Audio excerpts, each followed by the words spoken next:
Hi friends, welcome back to my channel. இன்னைக்கு Akshas recipesல சோள ரவா இருக்கு இல்லையா, corn ரவா, அதில் கொஞ்சம் vegetables எல்லாம் சேர்த்து உப்மா மாதிரி செஞ்சுட்டு கொழுக்கட்டையாக செய்ய போகிறேன். இது ரொம்ப ஹெல்த்தியான கொழுக்கட்டை, பார்க்குறதுக்கும் ரொம்ப அழகாக கலர்ஃபுல்லாக இருக்குது. வாங்க இந்த கலர்ஃபுல்லான ஹெல்த்தியான சோள ரவா உப்மா கொழுக்கட்டை எப்படி செய்யறதுன்னு பார்க்கலாம். ஃபஸ்ட்டு 1 கப் சோள ரவாவை கடாயில் ட்ரையாக ரோஸ்ட் பண்ணி எடுத்துக்க போகிறேன். நல்ல சிம்மில் வச்சு ஒரு 8லேருந்து 10 நிமிஷம் ஆகும். வாசனை வர்ற வரைக்கும் இந்த சோள ரவாவை நல்லா ரோஸ்ட் பண்ணி எடுத்துக்கிறேன். அதே கடாயில் 2 டேபிள் ஸ்பூன் எண்ணெய் சேர்த்துக்கிறேன். அதில் 1 டீஸ்பூன் கடுகு, 1 டீஸ்பூன் உளுத்தம்பருப்பு, 1 டீஸ்பூன் கடலைப்பருப்பு, 1 கத்து கருவேப்பிலை நல்லா பொரிஞ்சதுக்கப்புறம் ஒரு 3 காஞ்ச மிளகா சின்ன சின்ன பிட்டாக கட் பண்ணி வச்சுருக்கிறேன். அதையும் சேர்த்துட்டு 1 டீஸ்பூன் பொடியாக நறுக்கின இஞ்சி இதெல்லாம் சேர்த்துட்டு நல்லா கோல்டன் ப்ரௌனாக பருப்பெல்லாம் நல்லா செவக்கிற வரைக்கும் வறுத்து எடுத்துக்கோங்க. இப்போ நம்ம சின்ன சின்னதாக கட் பண்ணி வச்சுருக்கிற காய்கறிகள், விருப்பமான காய்கறிகள், நான் இங்கே கேரட்டு, பீன்ஸு, பட்டாணி, பச்சை பட்டாணி இது எல்லாமே சேர்க்குறேன். இதை தவிர உருளைக்கிழங்கு, பீட்ரூட்டு இது கூட நீங்கள் சேர்த்துக்கலாம்.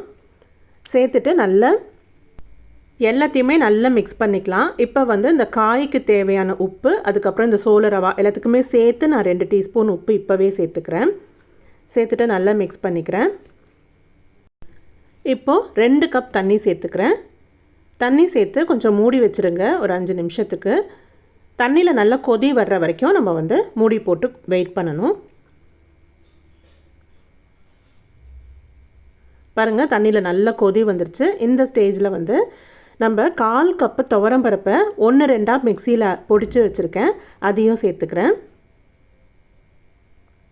அப்புறம் நம்ம ஏற்கனவே வறுத்து வச்சுருக்கிற சோள ரவா இதையும் சேர்த்துட்டு நல்லா மிக்ஸ் பண்ணிக்கலாம். தண்ணியெல்லாம் நல்லா அப்சார்ப் ஆகி நம்ம சோள ரவா, துவரம்பருப்பு இதெல்லாமே காய்கறிகள் இதெல்லாமே சேர்ந்து நல்லா வெந்து வரணும். பாருங்கள், நல்லா வெந்துருச்சு, எல்லாமே சேர்ந்து நல்லா வெந்துருச்சு. கடைசியாக திருவின தேங்காய் அதையும் சேர்த்துட்டு நல்லா மிக்ஸ் பண்ணிக்கலாம்.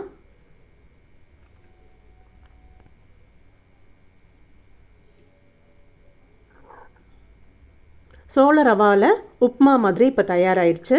இது ஆறுறதுக்காக கொஞ்சம் வெயிட் பண்ணிக்கலாம். மேலே கார்னிஷ் பண்ணுறதுக்கு நல்லா ஃப்ரெஷ்ஷான பச்சை கொத்தமல்லி பொடியாக நறுக்கி சேர்க்குறேன். அதையும் சேர்த்துட்டு நல்லா மிக்ஸ் பண்ணிக்கலாம். இது ஒரு 10-15 நிமிஷம் ஆறட்டும். கை பொறுக்கிற சூடு அளவுக்கு வந்ததுக்கப்புறம் நம்ம இது கொழுக்கட்டையாக பிடிச்சி எடுக்கலாம்.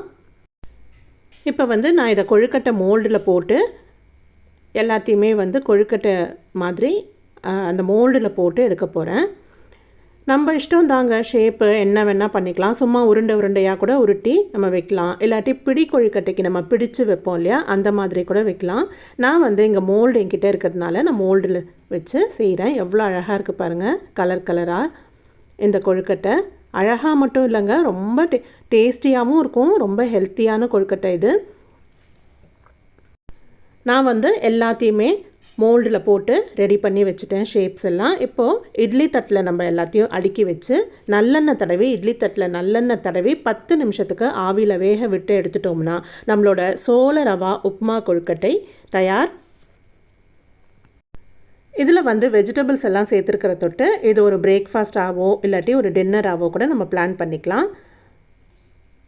ஒரு 5 கொழுக்கட்டையை நம்ம சாப்பிட்டாலே நம்மளுக்கு ரொம்ப ஃபில்லிங்காக இருக்கும் வெஜிடபிள்ஸ் இருக்கிறதுனால. இந்த டிஃப்ரெண்ட்டான சோள ரவா உப்மா கொழுக்கட்டையை நீங்களும் உங்கள் வீட்டில் ட்ரை பண்ணுங்கள்.